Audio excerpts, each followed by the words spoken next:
ನಮಸ್ಕಾರ. ಪ್ರೀತಿಯ ಮಿತ್ರರ ಮಿತ್ರ ವೀಕ್ಷಕರೇ, ಈ ನಿಮ್ಮ ಮೆಚ್ಚಿನ ವಾಹಿನಿಯಲ್ಲಿ ನಾವು ಉದಯೋನ್ಮುಖ ಕಲಾವಿದರನ್ನು, ಅವರು ಮಾಡಿರುವ ಕಾರ್ಯಕ್ರಮಗಳನ್ನು, ಒಳ್ಳೆಯ ಗಾಯಕರನ್ನು ಪರಿಚಯ ಮಾಡಿಸ್ತಾ ಅವರ ಸುಮಧುರ ಗಾಯನವನ್ನು ತಮಗೆ ಕೇಳಿಸ್ತಾ ಬಂದಿದ್ದೇವೆ. ಇವತ್ತು ನಾವು ಚಂದನದ ಗೊಂಬೆ ಎನ್ನುವ ಒಂದು ಚಿತ್ರದ ಗೀತೆಯನ್ನು ಕೇಳಿಸ್ತಾ ಬರ್ತಿದ್ದೇವೆ. ಈಗ ಈ ಒಂದು ಚಂದನದ ಗೊಂಬೆ 1979ರಲ್ಲಿ ಬಿಡುಗಡೆ ಆಗುತ್ತೆ. ಇದರ ಸಾಹಿತ್ಯವನ್ನು ಚಿ ಉದಯಶಂಕರ್ ಅವರು ಬರೆದಿರ್ತಾರೆ. ರಾಜ ನಾಗೇಂದ್ರರವರು ಸಂಗೀತವನ್ನು ಕೊಟ್ಟಿರ್ತಾರೆ. ಕತೆ ಆರ್ ಸುಬ್ರಾವ್ರವ್ರದ್ದು. ಹಾಗೆಯೇ ಅನಂತನಾಗರವರು, ಲಕ್ಷ್ಮೀರವರು, ಲೋಕೇಶ್ರವರು ಪಾತ್ರವನ್ನು ಮಾಡಿರ್ತಾರೆ. ಇದರ ನಿರ್ದೇಶನವನ್ನು ದೊರೆ ಭಗವಾನ್ರವರು ಮಾಡಿರ್ತಾರೆ. ಈ ಹಾಡು ಕಂಗಳು ತುಂಬಿರಲು ಕಂಬನಿ ಧಾರೆಯಲ್ಲಿ, ಈ ಒಂದು ಸುಮಧುರವಾದ ಗೀತೆಯನ್ನು ಮಮತಾರವರು ಹಾಡಿದ್ದಾರೆ ಅಂತ ಹೇಳ್ತಾ ಅವರ ಸುಮಧುರ ಕಂಠದಿಂದ ಈ ಗೀತೆಯನ್ನು ಕೇಳ್ಕೊಂಬರೋಣ.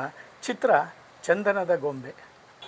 ಕಂಬನಿ ಧಾರೆಯಲ್ಲಿ ಹೃದಯವು ಬೆಂದಿರಲು, ನೋವಿನ ಜ್ವಾಲೆಯಲಿ ಮೇಣದ ದೀಪದಂತೆ ನೊಂದು ನೊಂದು ನೀರಾದೆ, ಕಂಗಳು ತುಂಬಿರಲು ಕಂಬನಿ ಧಾರೆಯಲಿ ಹೃದಯವು ಬೆಂದಿರಲು, ನೋವಿನ ಜ್ವಾಲೆಯಲಿ ನಿಮ್ಮ ರೂಪ ಕಣ್ಣಿನಲ್ಲಿ, ನಿಮ್ಮ ಮಾತೆ ಕಿವಿಗಳಲ್ಲಿ, ನಿಮ್ಮ ರೂಪ ಕಣ್ಣಿನಲ್ಲಿ, ನಿಮ್ಮ ಮಾತೆ ಕಿವಿಗಳಲ್ಲಿ, ನಿಮ್ಮ ನೋಟ ಇನ್ನೂ ನನ್ನ ಹೃದಯ ವೀಣೆ ಮೀಟಿರಲು, ನಿಮ್ಮ ಸ್ನೇಹ ಮನಸ್ಸಿನಲ್ಲಿ, ನಿಮ್ಮ ಪ್ರೇಮ ನೆನಪಿನಲ್ಲಿ,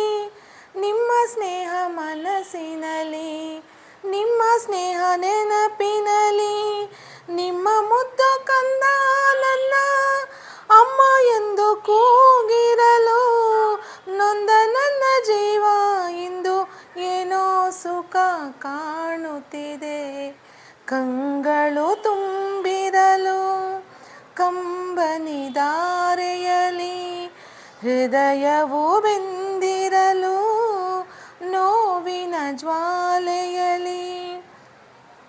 ನೀವು ತಂದ ಈ ಮನೆಗೆ, ನೀವು ತಂದ ಈ ಸಿರಿಗೆ, ನೀವು ತಂದ ಈ ಮನೆಗೆ, ನೀವು ತಂದ ಈ ಸಿರಿಗೆ, ದೂರವಾಗಿ ಎಂದೆಂದಿಗೂ ಹೋಗಲಾರೆ ನಿಮ್ಮಾಣೆಗೂ, ನಿಮ್ಮ ಮನೆ ಬಾಗಿಲಿಗೆ ತೋರಣದ ಹಾಗಿರುವೆ, ನಿಮ್ಮ ಮನೆ ದೀಪವಾಗಿ ಬೆಳಗುವೆ ನನ್ನಾಣೆಗೂ, ನಿಮ್ಮ ನೆನಪಲ್ಲೇ ನನ್ನ ಬಾಳ ನಾನು ಸಾಗಿಸುವೆ, ಕಂಗಳು ತುಂಬಿರಲು ಕಂಬನಿ ಧಾರೆಯಲಿ ಹೃದಯವು ಬೆಂದಿರಲು, ನೋವಿನ ಜ್ವಾಲೆಯಲಿ ಮೇಣದ ದೀಪದಂತೆ ನೊಂದು ನೊಂದು ನೀರಾದೆ,